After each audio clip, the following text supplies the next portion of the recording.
Hi, welcome to Living in the Now with Dee Daly, part of a series of videos we made during Parkinson's Awareness Week 2021. Do check out the other videos in the series on our YouTube channel. To open the session, I'd like to introduce the CEO of Parkinsons Ireland, Paula Gilmore. Great, thank you, Kieran. And Dee, it is lovely to see you. Already my mood has lifted before you speak, so that's a good sign. Our session today, Dee Daly is a psychotherapist that many of you know. She has done a number of talks at our social weekend, and she's done a number of articles for our magazine. So you will recognize Dee when you see her. And hopefully this talk today will help us with low mood and anxiety, and Dee is really good at lifting the room up. So I'm looking forward to this. So thank you. I'll hand it back to Dee.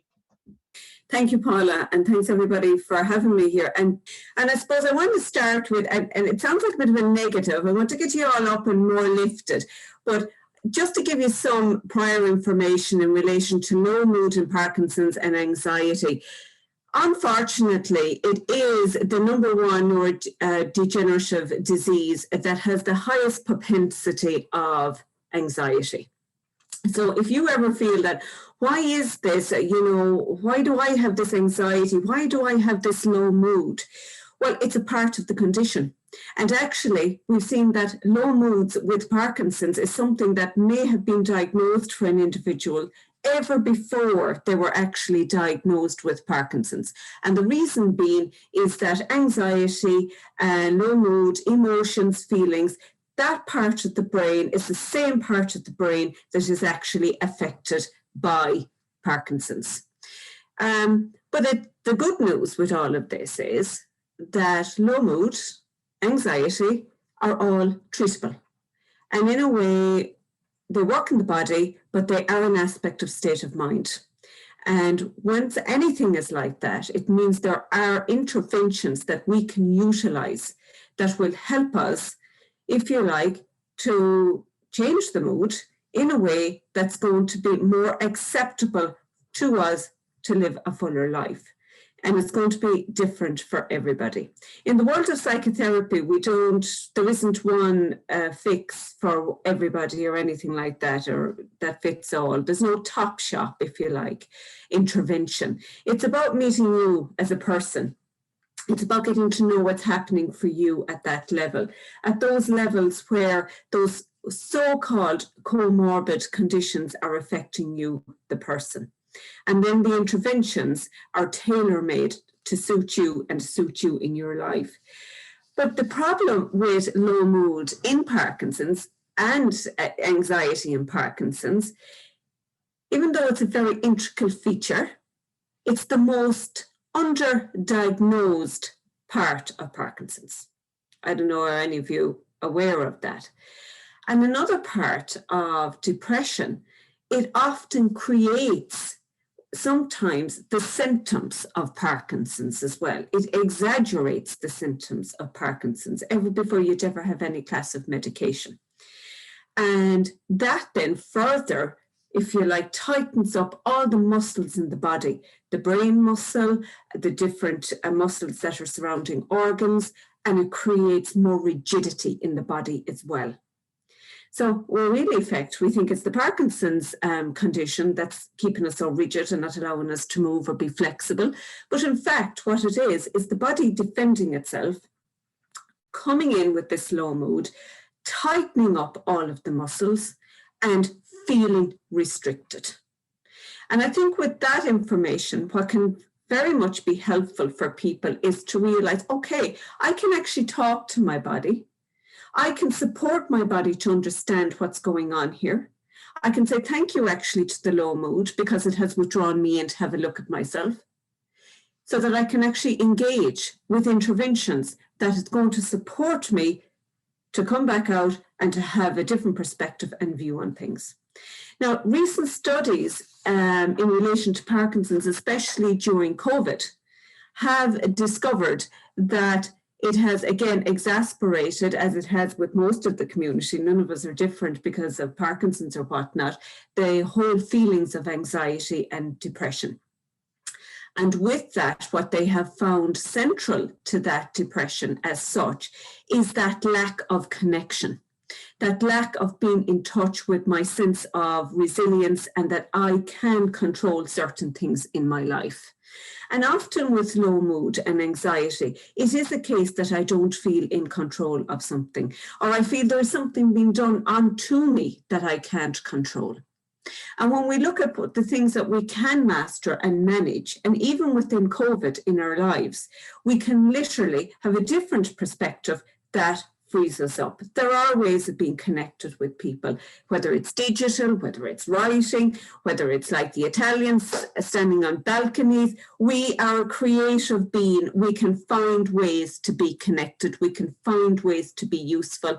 We can find ways of doing things within our environments. Now, the key thing about Parkinson's that I have found in my many years of working with individuals with Parkinson's is the ability to be so resilient. I haven't met a person with Parkinson's yet that is not. In fact, the aspen I often look at, which is the symbol for Parkinson's, is very much about a tree that can be shaken, it can bend, but guess what? It doesn't break. So part of the condition in the low mood is looking at what can I do? I'm being held in. This isn't right. This isn't fair. This is what I usually do. So it's finding ways within that situation to do other things that are going to encourage you to feel better and to feel more productive. Stop trying to control that which you can't control. And often with low mood and depression, it is worrying about yesterday and thinking, I want to be like I was yesterday. It also has an aspect of grief attached to it, in the sense of I'm feeling I'm losing out, I've lost something that I could do. Now, here's the thing, lads. There's no point in thinking about yesterday. It's dead in the water. You can't get it back. None of us can. And this might seem cruel, but we need to get over ourselves in the sense of what do I have? I've got today, not yesterday. And by the way, I'll never get yesterday back. I had to put a photograph together this morning. Kieran will tell you there, Jesus, we're going around the place looking for this photograph. I don't take photographs of myself, but I'm always taking photographs. And it struck me, you know, there's a big reason why I don't take photographs or haven't done of myself. I want to be like I looked yesterday, so many days ago, not with the wrinkle here and the this and the that, but I have to accept I am who I am now and work with what it is I have now and what I have to contribute now in my life. And depression is very much about what I cannot do and thinking about what I cannot do, and therefore it doesn't keep me in present moment awareness. It has been proven, and again in some of these studies that I put in the references for you, that with mindfulness, it is the one intervention that is key to calming the central nervous system, but it keeps us present. Another facet to look at, and again, many people who come into me with Parkinson's, they play golf, and they often say and report, you know, you'd never think I had Parkinson's when I'm out there. A lot of people look at me and say, Jesus, Johnny, you're doing great there. You've no Parkinson's. It's not evident. It isn't. Do you know why it isn't? Because in a way, golf is hard, as Michael J. Fox says, for everyone. But we're present in the moment. We're getting the body together. We're getting ready with that swing. We're just here now. We're not thinking about the last day that I was out playing golf. And in a way, there's a point in front of me. I'm looking to reach that now. And I'm using body and mind to do it. And when I'm doing that, I'm not focused on things that I don't like or that are disturbing me in some way or that I can't control. And that is a lesson in relation to working with low mood and depression. There are some people who will tell you that depression is biological. There are other people who will tell you, actually, we've no evidence to suggest that it's biological. And that is true. There are some people that'll tell you, you know what, I find it so hard to get out of depression. I've suffered with depression all of my life. But they still have worked with it. Michael J. Fox himself looked there recently at feeling, you know, inadequate, and he looked at his whole idea about being optimistic in life and where was it getting him. And he suddenly realized, I was doing a lot of the talk, but then the key to it all is accepting where I am, what I can do, and what it is I can't do, and realizing it's time to let others do more too for me and to be a bit lazy. And it's good to be a bit lazy in my thinking. Yeah, I'd see someone clapping, well done. Yeah, it's good. Thumbs up. It is good to be a bit lazy and to say, you know what, I've made my contributions. I've done certain things. It's good for other people to come along, and I can give out X, Y, and Z to them too, to help out. And that literally can help lift the anxiety. Anxiety is about worrying about tomorrow, literally. And it's as rubbish in a sense as it is worrying about the past in depression, because tomorrow isn't here. That's another illusion. And the amount of people I've met who grieve about what it is they feel they can't do tomorrow, next week, or next year. And while they're in that place of worrying about what they cannot do next year or tomorrow, well, guess what? They're not living life today. You're actually consuming your whole mind with a load of fantasy. You're living in a fantasy world. You're not living in reality. You're trying to get away from one thing and you're heading towards something that isn't even there. Let's think about it. To my mind, that is futile. However, I'm not putting down anxiety in the sense of, this is something that we just can decide I'm not doing anymore. No, we have to practice at working at alleviating anxiety within us. And again, with Parkinson's, you will find in between the going off periods with your medication, you can feel more anxious in those moments. You can feel more depressed in those moments. Now, that's as much down to the medication and what it is doing within your system as it's being processed and then moving away from your system. And that's why more of that anxiety is there. We're born with anxiety. It's a natural part of our existence. If we didn't have anxiety, we wouldn't be motivated to do diddly squat. Think about it. If I've got to get out of bed for an appointment at a particular time in the morning or whatever, I might feel, oh, well, Jesus, do I have to face it? But if I know I'm not going to get an appointment for that again and I really need it, there's going to be a bit of anxiety in there and I'm going to be motivated to get there on time, to turn up and to attend my meeting. So anxiety is hugely important in relation to motivation. It's not good, though, if I'm using my anxiety without an aspect of thinking. Now, if I'm fearful, anxiety is more to the fore, and I'm not thinking with the prefrontal cortex in my brain. That's the rational part of my brain. That's the part that allows me to put one and one together and say, there's two, and there's how I'm going to present it.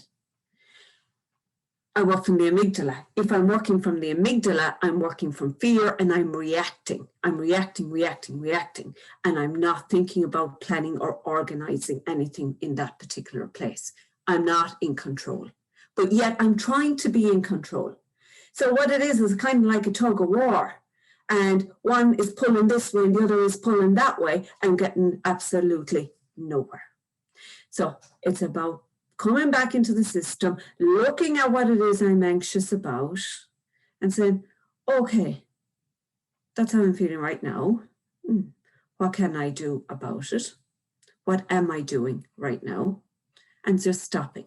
So it's about looking at my thoughts then, where are they? But the biggest part in all of this is feeling your feet on the ground and earthing with the ground and becoming grounded, just like you're playing golf. And forgive me if there's other people out there who don't play golf. You may not understand what I'm talking about. But another way of becoming grounded is literally to feel those feet. In the office, very hard for you to see, but I literally bend my knees like this, okay?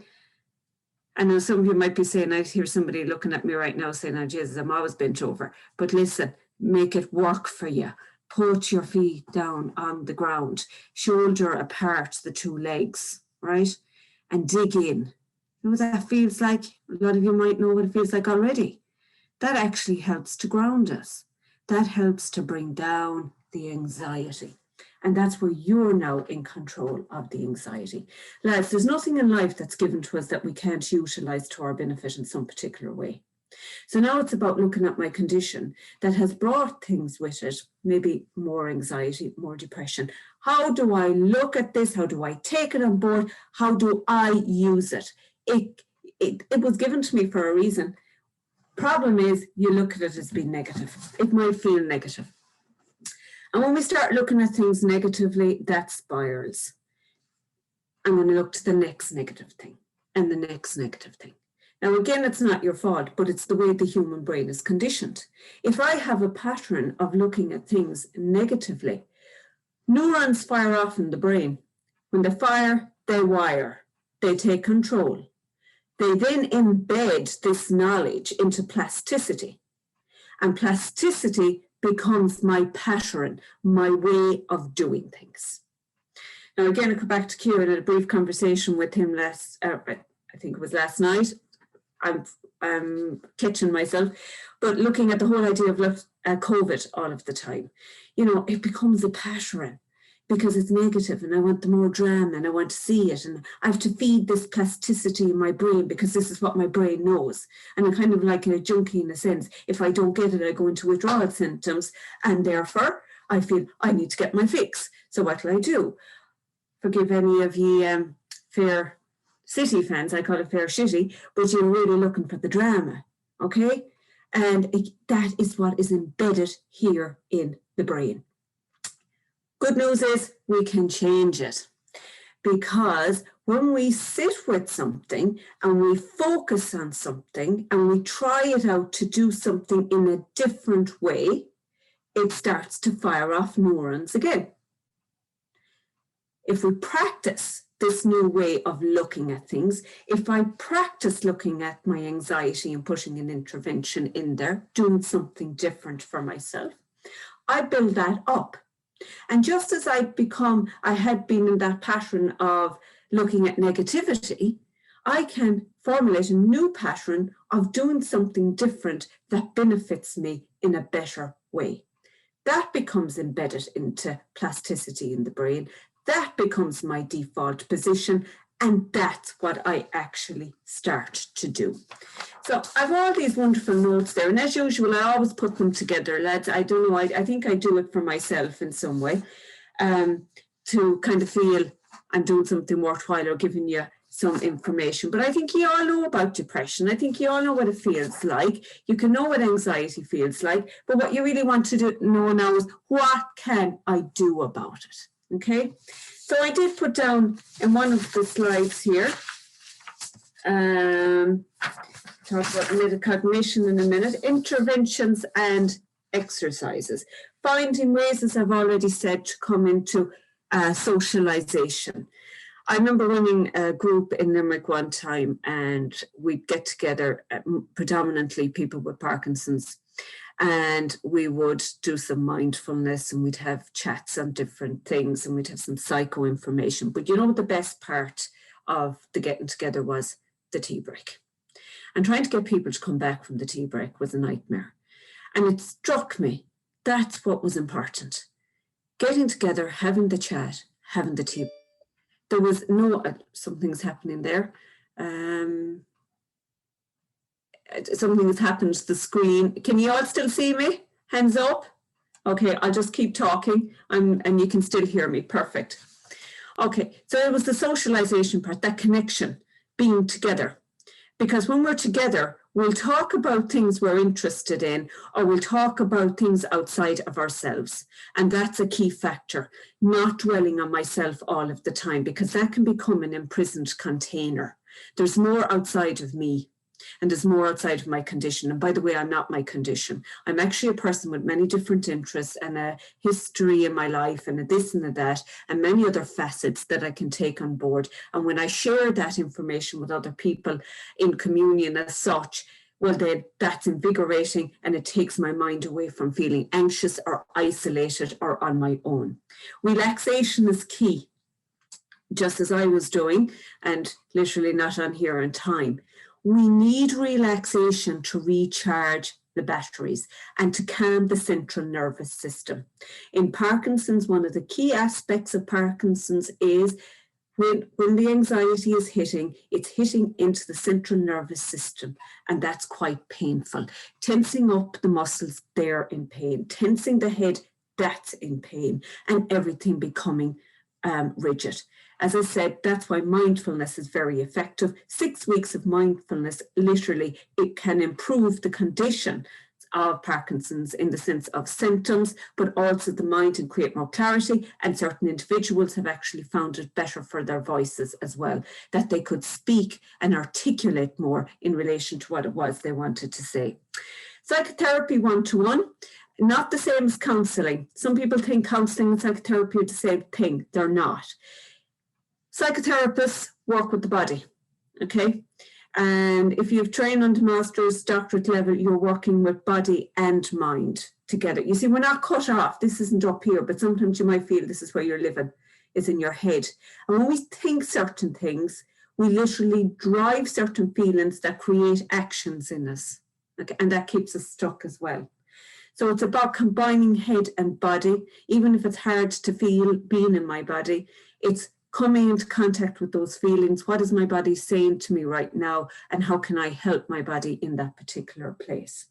Psychotherapy one-to-one, the universal effect is wonderful, because like-minded people, you see other people have particular type of issues and how they're dealing with it. It's also socializing, and it's helping us to articulate how I'm feeling when I'm in my low mood, even if it's hard for me to speak. With low mood, we want to stay inside. Sometimes we want to stay in bed. We don't feel we have that motivation to get up and get out. And that's where we really need to push and have that push and get up and go out and get up and say something. And even if I just turn up and say nothing. I remember a guy one time and he said to me, I got more benefit out of coming to the meeting when I could just sit there and shut up, because my biggest achievement was I got out of bed and I went there. And slowly as time went on, more and more things started to happen. In his own pace, he started to do particular things, and lo and behold, without even noticing it, he woke up one day and he didn't feel that darkness, that black hole that he used to talk about, that he was feeding into all of the time, that had shrunk. And another thing that helped him was we used to work together on this idea. When he talked to me about the black hole that he'd see, I get him to try and shrink it. Now there, you're in control of that black hole. We put it on a piece of paper. Now do another piece of paper and see how it's getting smaller and smaller and smaller. And in the mind, visually, when he saw that that black hole was actually becoming smaller, he was also feeling how it was becoming smaller in his body. And one of the days, it wasn't controlling him in any way, shape or form. He was now in control of it. Not the cure, by the way. I'm not telling anyone there's a cure here. But what this is a way in which we can come together, we can manage what is actually happening for us in my particular way, nobody else's particular way. And I suppose also from my experience, what I have met in people is their great ingenuity, their way of being creative around their issues and what they put in to support themselves. The worst thing we can do when we're anxious is compare myself to somebody else, to Joe Blogs or whatnot. We never know what's going on inside anybody else's door. And it really is grass is always greener somewhere else, because my mind doesn't have the knowledge to really know what's happening for somebody. I'm imagining they're better. And I'm imagining they're better in a particular way. So if I look at how I'm imagining that and I bring it back to myself, oh, I imagine that's the way I should be or I want to be. And again, it's a case of, well, how can I be in that particular way for me, in my way? Okay. Yeah, and it's sobering to come back to the self. Sometimes looking at other people, it's easier to look at them. That's why we look at the soaps as such. It's easier to see somebody else in crisis as opposed to look at myself in it. But the more we get away from what is, the more we build a monster in the dark. If I shine a light on this monster, it's like the child in the bedroom when they're younger. The boogeyman comes around, the light goes on, guess what? Boogeyman is gone. So we shed a light on it to work with it. But we also have a happy place, okay? When I work with people, I don't just go into the doom and the gloom and we stay in the doom and the gloom. Nobody would come to therapy if that were the case. We work and look at, the doom and the gloom, but we also have a happy place. So there's a place where I have memories that I like to go to. There's a place of a goal that I'd like to reach at some stage, and it's nice. And it might be, I'm going lying on that beach in Barbados, whatnot. I don't have anyone there I don't like. I just have my cocktails. By the way, I have no fellow with me because he could let me down. So I'm going to have somebody in that happy place in my mind that is going to support me literally to feel better. Okay. And we can create that happy place. So when I'm feeling not so good, I'll take a step over next door to my place, to Bermuda, on the sands, drinking my cocktails. And no one can take it away from me. Guess why? It's in my head, nobody else's head. Now you might think I'm mad, but they are the ways in which we literally can alleviate pain, that we can create a different perspective, a new perspective for ourselves. So we work with what is that's not so good, but we're also bringing in what is good. And another part of living in life is always to say, well, am I the person that's looking at things half empty? That jar is always half empty. Or is it half full? And it usually is half full, but we just don't give that the attention. So look at what is good in my life. Pick 5 things. Initially, I start with 3 things with people, then we move to 5 things. And before we know it, we've got a sheet of good things. I put those, cut them up into pieces, sentences, put them in my happy jar or my savings jar. And the day I'm really feeling like crap, I go to that jar and I pull it out and say, that's the day I did this. That's the day I did that. Whatever it is. And we all, again, have different experiences.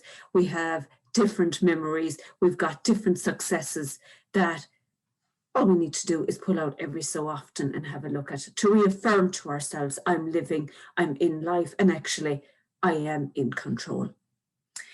Grounding exercises, we'll go no place, lads, unless we ground. And that's what I'm saying to you. We're in a great position to ground. Feel those feet on the ground, digging in, let my body weight falling onto those feet. When I ground, I'm earthing. I'm making that connection and I'm not flying off. In an anxiety, we fly off. Whoop, gone, space. So it needs to come back to the body. It needs to feel our feet on the ground. And when we do that, then we breathe. If I'm not feeling my feet on the ground and I'm feeling anxious, shallow breathing. And I'm hunched up, shallow breathing. And I'm cutting off oxygen from my brain. And then I can't think properly. I am fogged. I can't speak properly. I don't have that clarity. Now, no excuses, whether I have Parkinson's or I haven't. Like I was with the Alexander technique, I can use my voice. I can stretch my body. Okay, maybe not up to here or whatever, but I can do a lot more because I've grounded my body. I have come into that place of relaxation. I've opened up so I can actually breathe. And when I'm breathing, I am oxygenating. And when I'm oxygenating, I am fueling the neurons in the brain that fuel on down as they fire off into the rest of the body, into all of the organs, including the lungs. Our body, as I said, are a whole piece. It's not just little facets here and there. It's all interconnected. And when I do wellness in one part of my body, that is literally going to have an effect in all parts of my body. I think the key thing to note is that anxiety, low mood, very common aspect of Parkinson's. In fact, anxiety is more prevalent in Parkinson's than it is in any other neurodegenerative disease. But it doesn't mean it isn't treatable and it can't be worked with. In fact, there are very successful interventions. And just to be mindful that the prevalence of anxiety more so when the dying off aspect of the medication is being experienced, that's also quite normal. The Alexander technique is a hugely relaxing therapy as well. And it's another therapy that I'd encourage people maybe to have a look at, and a lot of success with helping with low mood, anxiety, pain in the body, and working with muscles too.